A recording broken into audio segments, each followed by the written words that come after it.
Guys, welcome to the my channel BTS Hindi. चलो start करते हैं हमारी स्टोरी को।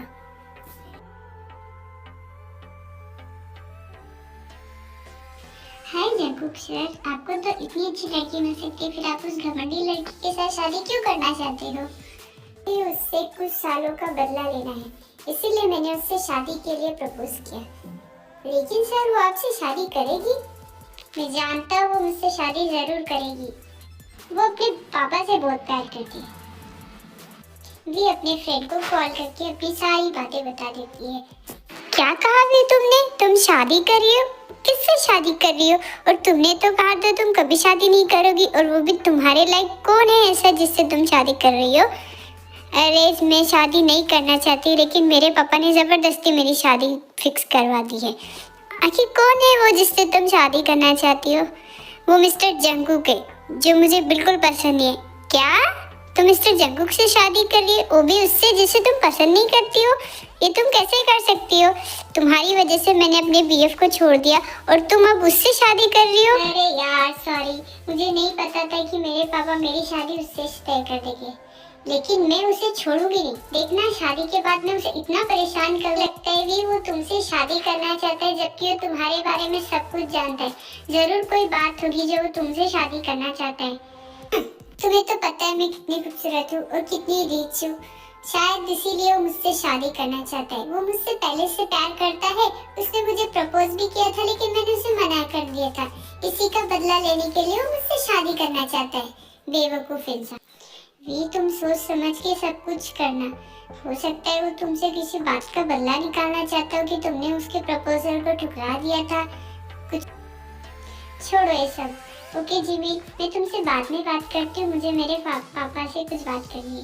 ठीक है वी, चलो बाय। ओके बेटा, मिस्टर जंकुक से मैंने बात की और उन्होंने कहा कि शादी बिल्कुल सिंपल और जल्द से जल्द करना चाहते हैं। क्या? ऐसे कैसे? वैसे भी मुझे उससे शादी बिल्कुल नहीं करनी। पापा हम कोई और रास्ता निकाल लेंगे। नहीं बेटा, अब मैंने सब कुछ कर लिया है, अब कुछ नहीं हो सकता। मैंने उन्हें ज़बान दे दी है और उन्होंने मेरी डील साइन कर दी है। अगर मैं अब मुकर जाऊंगा तो मुझे सब लोग कोई इज्जत नहीं रहेगी। अब तुम्हें चुपचाप जंकुक से शादी करनी पड़ेगी। अब तुम शांत हो जाओ और अपनी तैयारी करो। अगले दिन मिस्टर जंकुक और मिस्टर वी की शादी होती है। मुझे ये शादी बिल्कुल नहीं करनी मम्मी, मुझे बिल्कुल वो पसंद नहीं है। अब मैं कैसे शादी करूँ वो मम्मी? बेटा कुछ नहीं होगा, तुम्हें शादी कर लो।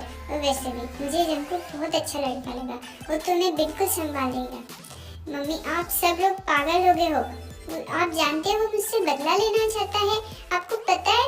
अरे बेटा तुम्हें सब गलत चीजें मत सोचो, सब सही होगा। मिस्टर जंकुक और वी की शादी हो जाती है। नहीं, जंकुक शादी करके वी को घर ले जाता है और इस बारे। हेलो पापा। हेलो बेटा, ये लड़की कौन है? पापा इससे मैंने शादी कर ली है, ये आपकी बहू है। क्या? तुमने शादी कर ली? ऐसे कैसे? तुम तो कभी शादी भी नहीं करना चाहते थे। पापा मैंने शादी कर ली है और यही आपकी बहू है। बेटा ये सब तुम कैसे कर सकते हो? ये कहाँ की है? इसके पापा को नहीं, तुमने हमें कुछ बताया क्यों नहीं कभी? पापा मुझे शादी करनी थी, मैंने कर ली। आपको बस शादी से मतलब है। कैसे तुम कर सकते हो बेटा? और वो भी ये लड़की है कौन? मैं तो उसे जानता तक नहीं हूँ। जंकुक वी का हाथ पकड़ के जबरदस्ती से रूम में ले जाता है। अगर तुमने मुझे छुआ तो तुम देख लेना, मैं तुम्हें छोड़ूंगी नहीं।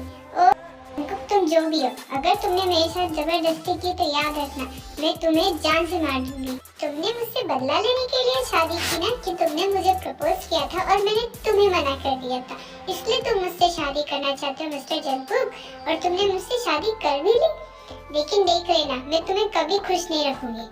खुद को हुर की परी मत समझो। वैसे भी मुझे तुममें कोई इंटरेस्ट नहीं है, लेकिन मैं तुम्हें कभी खुश रहने नहीं दूंगा।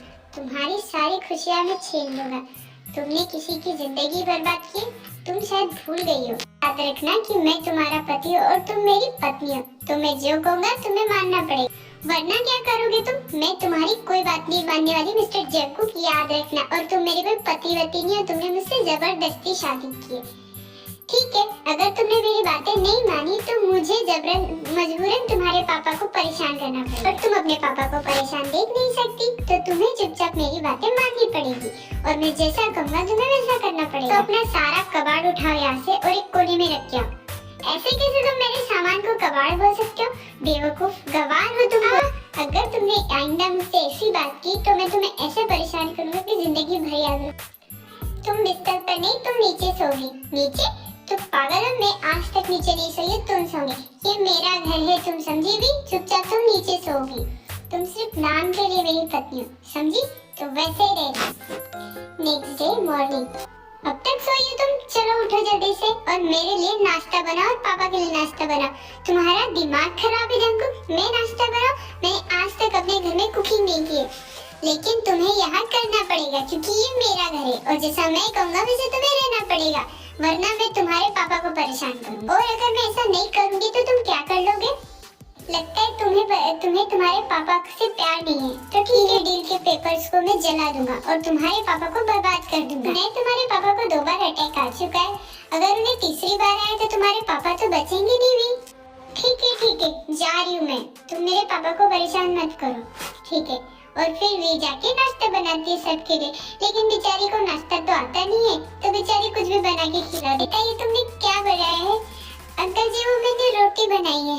बेटा, ऐसी रोटी तो पूरा नक्शा दिख रहा है। हाँ पापा जी, मुझे खाना बनाना नहीं आता है और मुझे जो आता है मैंने वो बना दिया। तुम्हें खाना बनाना सीखना पड़ेगा और तुम्हें, मुझे लगता है, कुकिंग क्लासेस ले लेनी चाहिए। तुम ऐसे कैसे मुझसे कह सकते हो कि कुकिंग क्लासेस? अरे बच्चे शांत रहो, झगड़ा मत करो। कुकिंग क्लासेस वासेस नहीं लेनी होगी, जो बना रही हो तुम्हें खाना पड़ेगा चुपचाप से। बेचारे जंकू के पापा को जला हुआ नाश्ता खाना पड़ता है क्योंकि वी उन्हें जानबूझकर ऐसा चला था मुझे सिखाने के लिए। अब देखो कैसे मैं इसे परेशान करती हूँ। बोल शो के मेरे हाथ से खाना खाने का, ऐसा खाना खिलाऊंगी कि जिंदगी भर याद रखे। फिर जाने के लेट हो रहा है तो तुम मेरे कपड़े निकालो और मेरे सारे बूट को तुम पॉलिश करोगे। तुम बेवकूफ हो, मैं तुम्हारे बूट को पॉलिश करूं? तुम अपने आप को समझते क्या हो मिस्टर जंकू? मैं कोई तुम्हारा काम नहीं करने वाली हूँ। अच्छा, अगर तुमने मेरा काम नहीं किया तो याद रखना, ठीक है? तो दो, मैं तुम्हारे कपड़े प्रेस कर देती हूँ, तुम्हारे बूट को अच्छे से पॉलिश। और भी अपना बदला निकालने के लिए जंकू के सारे कपड़े जला देती है, उसके बूट को भी खराब कर देती है। भी ये तुमने क्या किया? तुमने मेरे सारे कपड़े जला दिए। तुम्हारा दिमाग खराब है? तुम्हें तो पता है मुझे आयरन आती नहीं है और मुझे बूट पॉलिश करना आता नहीं क्योंकि मैंने अपने घर पे नहीं किया। जो भी किया है तुमने मुझसे कहा था और मैंने मेरा काम कर दिया। तो तुम्हें अभी कपड़े पहनने हैं तो पहनो, वरना तुम्हें जो करना है तुम करते बैठो। सारा जंकू, अपने कपड़े दूसरे निकाल के आयरन करके चुपचाप अपने ऑफिस चला जा। वी की मॉम वी को कॉल करती है। हेलो वी, कैसी हो बेटा? कैसा रहा तुम्हारा पहला दिन? मम्मी, मेरा पहला दिन बहुत बुरा था, वो बहुत बुरे लोग हैं। खाना बनवाया, मुझे नीचे सुलाया और ऊपर से मुझसे कपड़े आयरन और अपने क्या बोलते जूते तक पॉलिश करवाए। ऐसे कौन करता है? बेटा, अब वो तुम्हारा पति है, अगर तुम उसके काम कर दी तो ये बुरी बात नहीं है, तुम्हें ये सब करना चाहिए। और वैसे भी वो तुम्हारा पति, अब तुम वो जो कहेगा वो तुम्हें मानना पड़ेगा, ठीक है? अब मैं उसे इतना परेशान करूंगी कि मुझे खुद ब खुद छोड़ देगा और परेशान होकर जिंदगी भर मुझे कभी देखेगा भी। वी शाम का खाना बनाने की तैयारी करती है, लेकिन वी बहुत खतरनाक प्लान करती है। अरे पापा जी और जंकू, खाना रेडी हो गया, आप दोनों अभी खाना खा लीजिए। बेटा वी, तुमने आज खाना बनाया? काफी समय से वी तैयारी कर रही थी जंकू, तुम्हें पता है वो शाम से बेचारी लगी हुई है। बेचारी जरूर इसने कोई खतरनाक खाना बनाया होगा, इसीलिए इतने प्यार से बात करी। वी मन ही मन सोचता है। अरे जंकू बेटा, क्या सोच रहे हो? चलो खाना खाते हैं। और वी जंकू को और उसके पापा को इतना जला हुआ और नमक वाला खाना खिला देती है कि इससे बेचारे दोनों का पेट खराब। वैसे मैंने खाना बनाया, आप लोगों ने बताया नहीं कैसा बना खाना। बेटा बहुत अच्छा बना, लेकिन तुम्हें और थोड़ा सा अच्छे से बनाना चाहिए। अरे पापा जी, आपको तो पता है मुझे खाना बनाना नहीं आता। अरे बेटा, नौकर तुम्हारे घर भी बहुत थे, लेकिन जंकू ने निकाल दिए, पता नहीं इसने क्यों निकाल दिए।